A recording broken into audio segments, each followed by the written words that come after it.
You're looking at our first recording for Chapter 4, recording 1A in a series on graphical solutions of quadratic equations for Chapter 4, Mathematics 2200.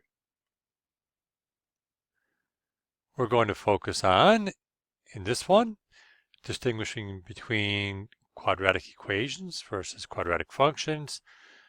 We're going to look at the difference between, or distinguishing between roots, zeros, and x-intercepts, and solving quadratic equations by graphing the corresponding functions.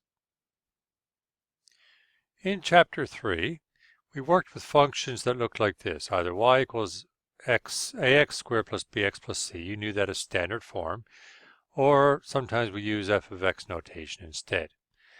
Well, a quadratic equation looks very similar. Can you tell the difference, though, between the equation and the function?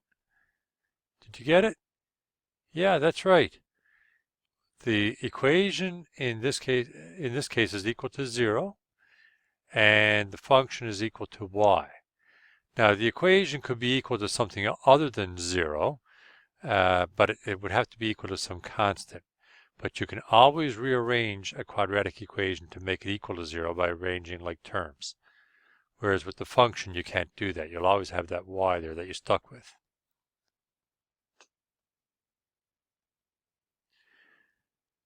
Let's think about what it means to solve a quadratic equation graphically. First of all, let's think about where y values are 0 on the Cartesian plane. If we look at the x-axis, any point on the x-axis has a y value of 0. So for example, 3, 0, negative 2, 0, negative 9, 0, and I'll even use a fractional one like 7.5 and 0. So any point on the x-axis has y coordinate 0. That's an important idea for our work in this section. So if we were to solve a quadratic equation of the form ax squared plus bx plus c equals 0, what will we be finding graphically for the function f of x equals ax squared plus bx plus c? Well, let's see.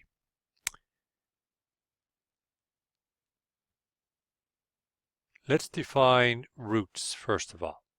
The roots of an equation are the solutions to that equation. For example, the solutions for 4x squared minus 16 equals 0 are x equals 2 and x equals negative 2. We can verify that by substitution.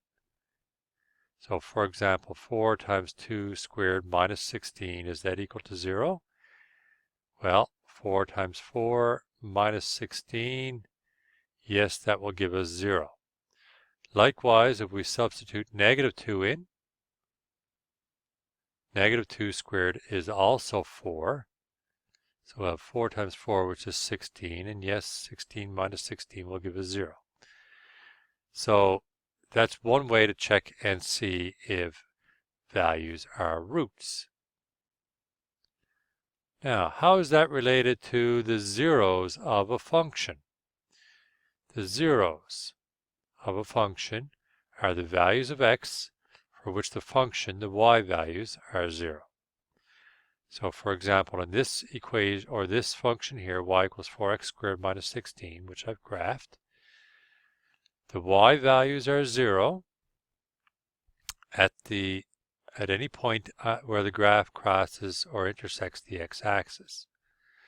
So when x equals negative 2, the value of y is 0. And again, when x equals 2, the value of y equals 0.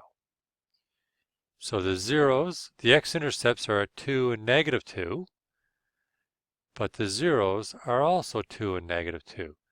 And you'll notice that they correspond to this equation, the roots for the equation. So really, when I solve a quadratic equation, I am looking for the x-intercepts of our function.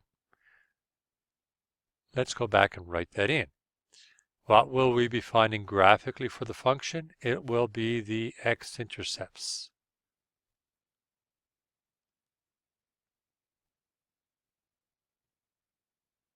Let's take a look at this example. Solve the equation by graphing the corresponding quadratic function. So the corresponding function is y equals, it replaces the 0.